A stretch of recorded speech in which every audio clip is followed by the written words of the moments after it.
Hello students, welcome back to commerce studio. तो students, आज हम लेकर आए हैं एक और न्यू पार्ट चैप्टर नंबर 8 का। तो चलिए, आज भी मैं आपको बच्चों कुछ इंपॉर्टेंट जर्नल एंट्रीज लिखवाऊंगा।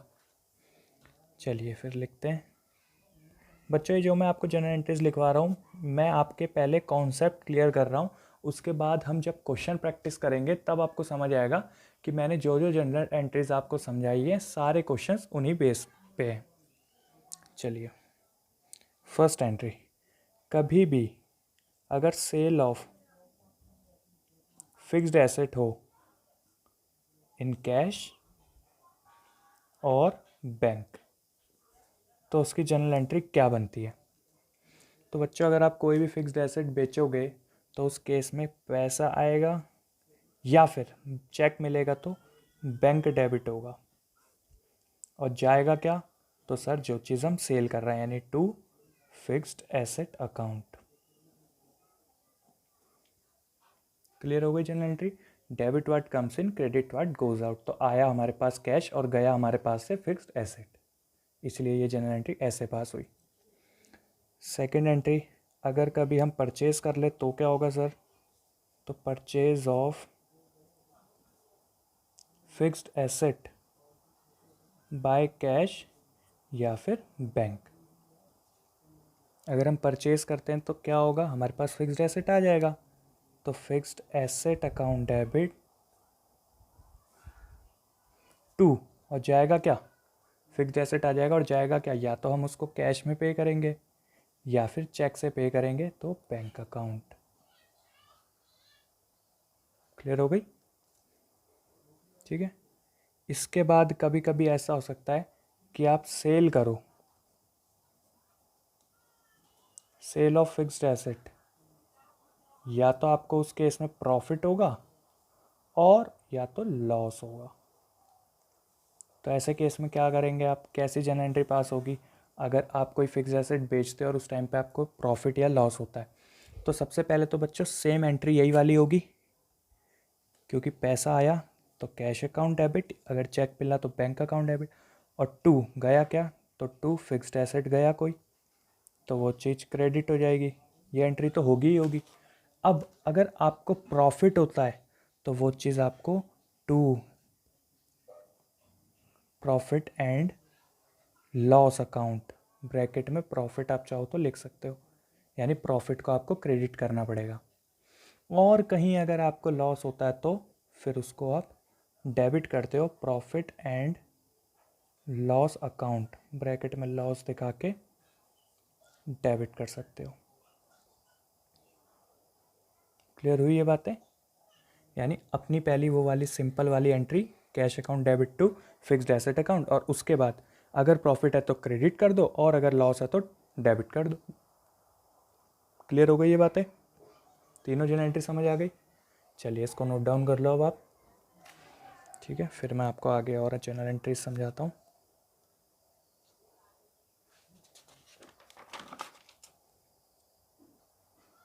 ठीक है, तो जनरल एंट्री नंबर 4, और ये बच्चों इम्पॉर्टेंट भी मार्क कर लेना इस पर।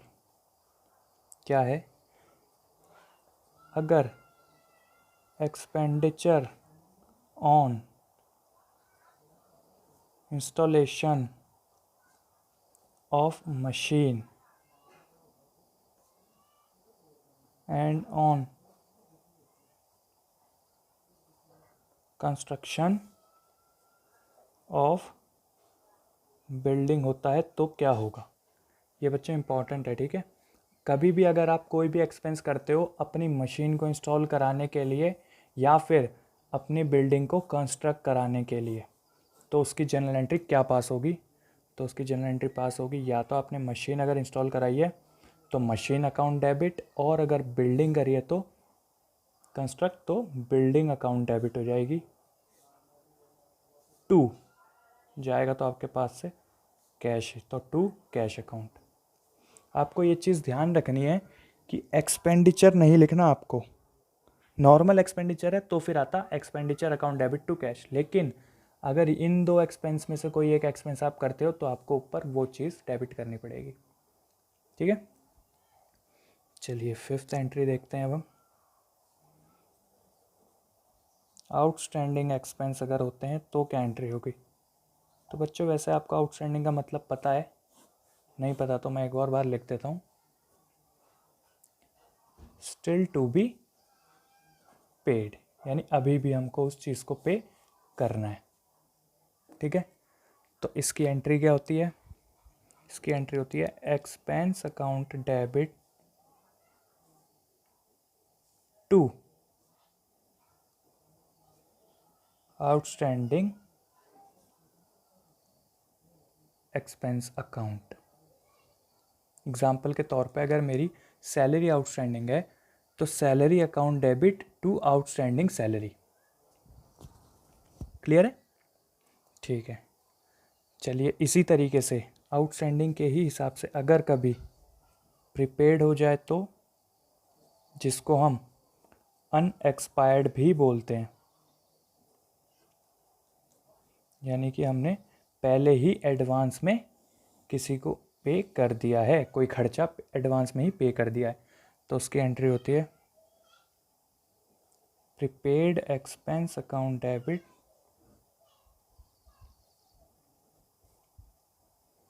To expense account.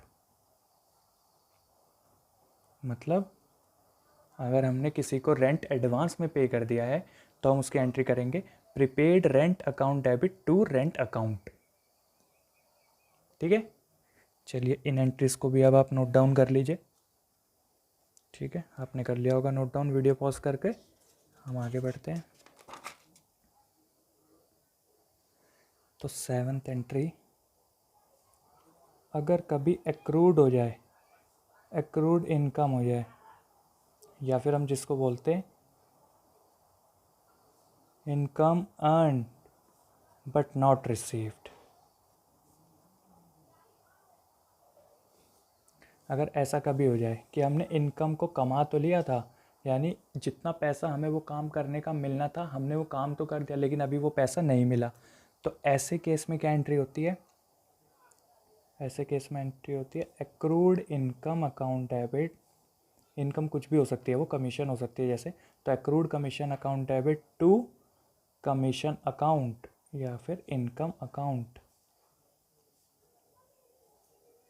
क्लियर है? इसी हिसाब से 8th एंट्री, कभी कभी क्या होता है हमको इनकम रिसीव इन एडवांस हो जाती है, तो अगर आपको कभी इनकम रिसीव इन एडवांस या फिर जिसको हम अनअर्न्ड इनकम भी बोलते हैं, अगर ये कभी हो जाए और इसकी अगर आपको जर्नल एंट्री पास करनी है तो इसकी जर्नल एंट्री होती है income account debit to income receive in advance.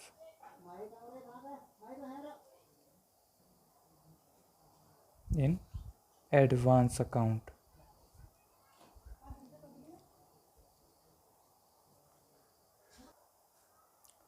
Next है 9th एंट्री, ये भी बच्चों इम्पॉर्टेंट मार्क कर लेना आप। ये है अगर किसी एसेट पे कभी डेप्रिसिएशन लगता है तो क्या एंट्री आप पास करोगे उसकी।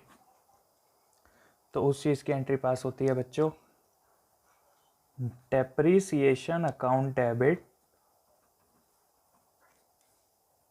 टू, जो भी वो फिक्स्ड एसेट होगा, जिस चीज़ पे डेप्रिसिएशन लग रहा होगा, to fixed asset account. Example के तौर पे अगर मैं बोलूँ कि 1000 डेप्रिसिएशन प्रोवाइडेड ऑन मशीनरी, तो आपको एंट्री पास करनी पड़ेगी depreciation account debit to machinery account 1000। ठीक है, इन जनरल एंट्रीज के बच्चों बीइंग लिखने होते हैं, वो बीइंग मैं आपको हेडिंग में लिखवा रहा हूँ। ठीक है, तो अगर आप बीइंग चाहो तो उसके बीइंग भी आप नोट डाउन कर सकते हो। 10th एंट्री है बच्चों ओपनिंग एंट्री, और ये भी इंपॉर्टेंट मार्क करोगे आप। क्या होती है एंट्री? तो सबसे पहले बच्चों asset account debit to capital account to